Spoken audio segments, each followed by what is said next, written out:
बिस्मिल्लाहिर्रहमानिर्रहीम। अस्सलाम वालेकुम जी। मैं नजमुल हसन बाजवा हूँ। नाज़रीन किराम, जो चीज़ें मैं अभी आपके सामने रखने जा रहा हूँ ये इंतहाई सेंसिटिव हैं और हसास हैं। मैं वीडियो के शुरू में ही आपको बता दूं कि मेरी कोशिश होगी कि जिसने जितना कहा है, जिसने जितना रिपोर्ट किया है, मैं उतना ही आपके सामने रखूं। क्योंकि नाज़रीन किराम, ये जो खबर मैं आपके सामने रखने जा रहा हूं, अगेन इसमें बड़ी जिम्मेदारी का मुजाहिरा करना पड़ेगा। खबर यह है कि जनरल आसिम मुनीर साहब ने मरियम नवाज साहिबा के बारे में कुछ कहा है और इस खबर को रिपोर्ट किया है असद तूर साहब ने। असद तूर साहब इस मामले के अंदर कुछ बहुत बड़ा दावा कर रहे हैं। उनकी वो रिकॉर्डिंग और वो स्टोरी, वो सारी की सारी मैं आपके सामने चला दूंगा और आपके सामने रख दूंगा कि जिसमें वो ये बता रहे हैं कि मरियम नवाज साहिबा के बारे में जनरल आसिम मुनीर ने क्या कहा। हुआ ये, मामला कुछ इस तरह सा है कि मरियम नवाज साहिबा कुछ मुतालबा कर रही थी और एक बड़ा मुतालबा किया जा रहा था। इसके ऊपर जनरल आसिम मुनीर साहब ने उनके बारे में कुछ कहा और वो गुफ्तगू सुनी गई और इसको रिपोर्ट किया है असद तूर साहब ने। असद तूर का यह दावा है। यह खबर सही भी हो सकती है, यह खबर दुरुस्त भी हो सकती है, लेकिन दरोग बरगर्दन रावी, ये स्टोरी असद तूर की है और असद तूर इस बारे में जो कुछ कह रहे हैं वो बहुत डेंजरस है। मैं अभी आपके सामने रख दूंगा और वो स्टोरी भी आपके सामने रख दूंगा।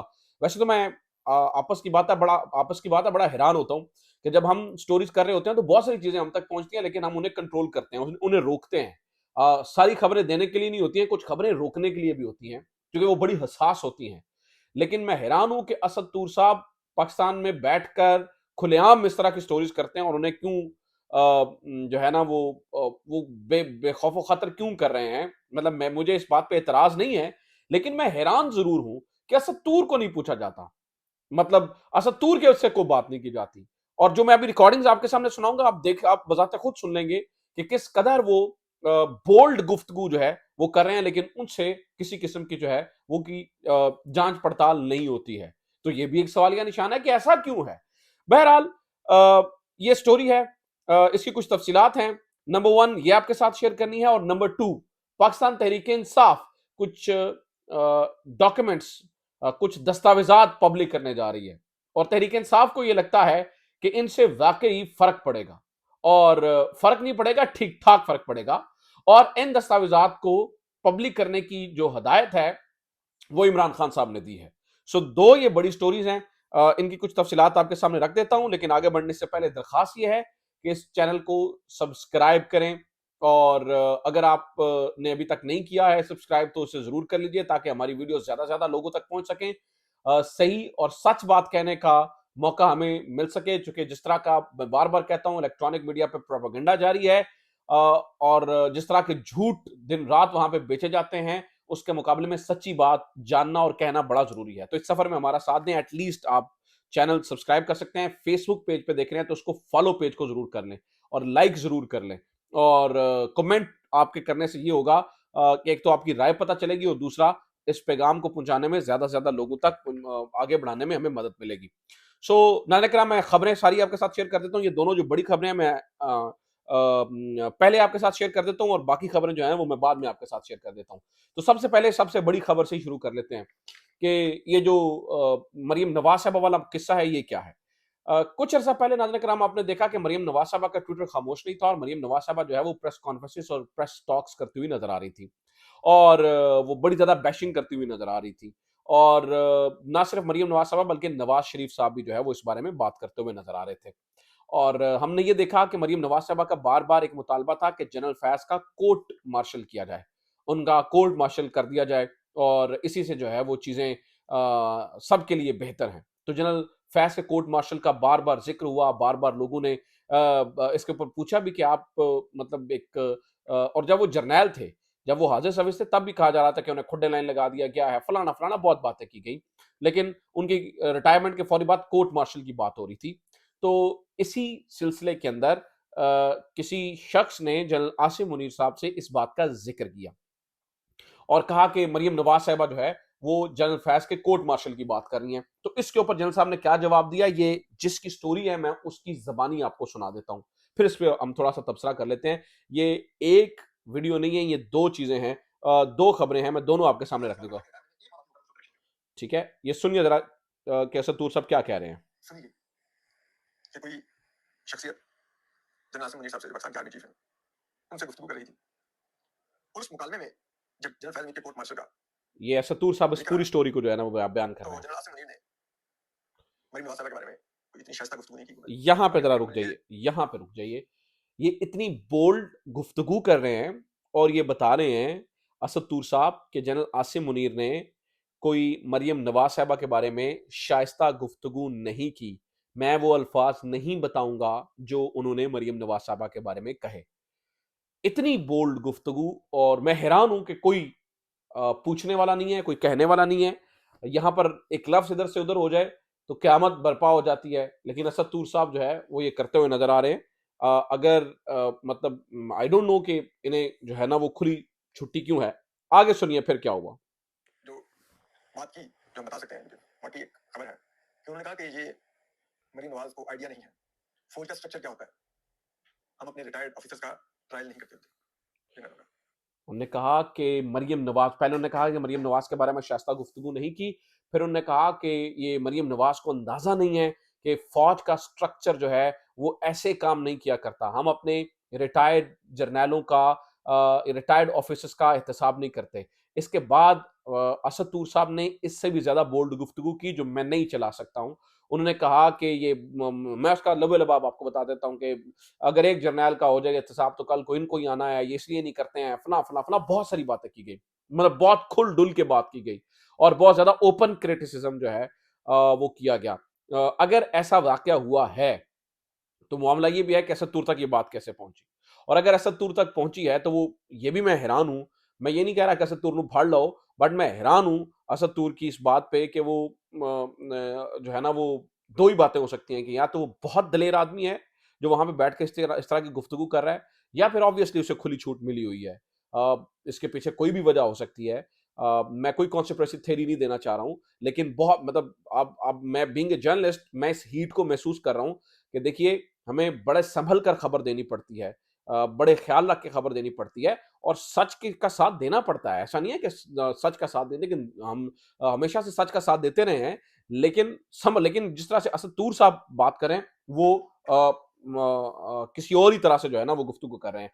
फिर नाज़रीन किराम एक गुफ्तगू अब चल पड़ी है जो है ना वो इलेक्शंस डिले के बारे में। ये भी बहुत इंपॉर्टेंट है, इसके ऊपर भी असदुद्दौला ने कुछ कहा है। मैं ये चाह रहा हूं कि वो भी आप सुन लीजिए, वो भी जरा आप सुन लीजिए तो आपको अंदाजा हो जाएगा कि वो इससे भी एक कदम आगे जाके बात कर रहे हैं। और फिर ये इलेक्शंस डिले को लेकर कुछ खबरें मेरे पास हैं, वो भी मैं आपके सामने रख देता हूं। लेकिन जरा ये आप ध्यान से जरा इस वीडियो को सुने कि इसमें असदुद्दौला साहब जो है वो क्या फरमाते हुए नजर आ रहे हैं। सुनिए जरा वो क्या कह रहे हैं। मुझे है कि आपको पता है अभी एक क्लिप में एक अलर्ट में एक पीटीआई वर्कर ने मेंशन किया जिसमें उनके पीटीआई वर्कर से नरम शिरकत थी, वहां पर बहुत बड़ी तादाद में पीटीआई वर्कर फॉलोअर्स ने शिरकत की, ये तादाद हजारों में थी। उसके बाद कल क्लिप में ये बता रहे हैं कि उसके जब बाद पीटीआई जो वर्कर्स वहां कन्वेंशन हुए पर लोगों ने हजारों में शिरकत की। तो उससे मेरी सबसे बड़ी परेशानी है, बल्कि घबराई है कि ये क्या हुआ। मिलिट्री एस्टेब्लिशमेंट उससे बड़ी परेशान हुई है, बल्कि घबराई हुई है। आगे सुने वो क्या कह रहे हैं। ये कैसे हो गया? ठीक है, पूरे भारत में एक स्टोरी करवाई थी, तो अंसार वासिया ने कोट किया था कि इंटेलिजेंस सोर्स का कहना है कि पीटीआई का बोर्ड में खत्म हो गया और ये मिथ है कि पीटीआई बड़ी पॉपुलर है। वो स्टोरी कल और परसों होने वाले वर्कर्स कन्वेंशन ने डिबोज। ठीक है, तो जनाब वो ये कह रहे हैं कि ये जो मिथ है वो डुबो गई क्योंकि एक स्टोरी करवाई गई थी अंसार अब्बासी साहब से। ये आपको मालूम ही है, मैं इसके ऊपर ज्यादा गुफ्तगू अगेन नहीं करूंगा क्योंकि मैंने कहा कि इस वीडियो के अंदर मैं कोशिश करूंगा कि जिसने जितनी गुफ्तगू की उसको उतनी ही गुफ्तगू तक रखूं।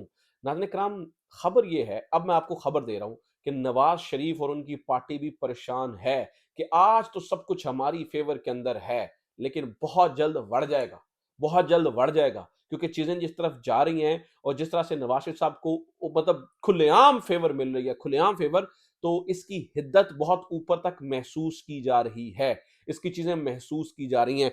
अब मैं उसकी मिसाल दे देता हूं क्योंकि एक और जरा वीडियो सुन लें। आप कहेंगे कि आज मैं काफी सारी वीडियोस लेके आऊं, वो इसलिए लेके आऊं ताकि आपको अंदाजा हो सके कि बात अब कहां से निकलकर कहां तक जा रही है।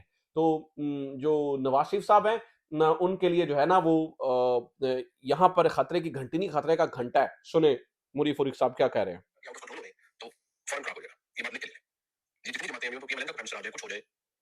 जब लगेगा आउट ऑफ कंट्रोल हो गए हैं तो फिर फौरन खड़ाक हो जाएगा। कि एस्टैब्लिशमेंट का जोर ताकत उसी जगह मौजूद रहेगी और अगर किसी ने इधर-उधर हिलने की कोशिश की तो धड़ाम से हुकूमत गिर जाएगी। इमरान खान साहब ने देखा था अगर किसी ने इधर-उधर हिलने की कोशिश की तो धड़ाम से हुकूमत जो है वो गिर जाएगी।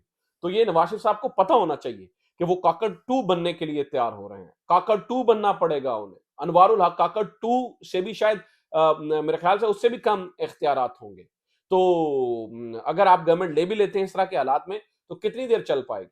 और अब तो नाज़रीन इकराम प्रॉब्लम ये हुई है जो मैं हैरान हूँ जिस चीज़ को देखकर वो ये है कि खुलेआम इलेक्शंस डिले की बात की जा रही है। खुलेआम इसके ऊपर जो है ना वो मामला जो है ना वो हो रहा है और इसके ऊपर कोई जो है ना वो कोर्ट की जानिब से अब बड़ा कुछ सख्ती नहीं होगी। ये भी नाज़रीन इकराम खबर है कि कोर्ट को अब देखना है कि कैसे मैनेज किया जाता है। काज़ी फ़ायज़ साहब ने बातें तो बड़ी सख्त कर दी हुई हैं, अतर मिनल्ला साहब ने बातें तो बड़ी सख्त कर दी हुई हैं।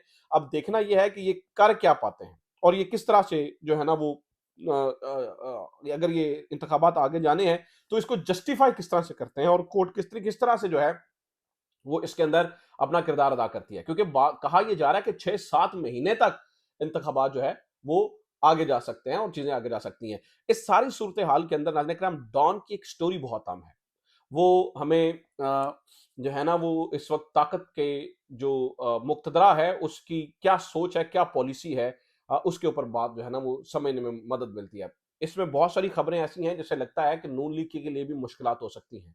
लेकिन बहुत सारे लोग का दावा है कि अभी मुश्किलात सिर्फ इमरान खान और पीटीआई के लिए होंगी। उसकी वजह यह है कि पॉलिसी का तसलसल चल रहा है। पॉलिसी का तसलसल नहीं टूटा और ना ही पॉलिसी का तसलसल टूटने दिया जाएगा। इसके ऊपर डॉन ने खुल-खुला के खबर लिखी है। वो खबर भी मैं आपके सामने रख देता हूं कि डॉन क्या लिख रहा है। वो लिख रहा है कि reshuffle in top brass as general Awais made CGS. याद रखिएगा नाज़रीन इकराम कि चीफ के बाद chief of the army staff के बाद जो सबसे ज्यादा तगड़ी तगड़ी पोस्ट होती है वो होती है chief of the general staff की।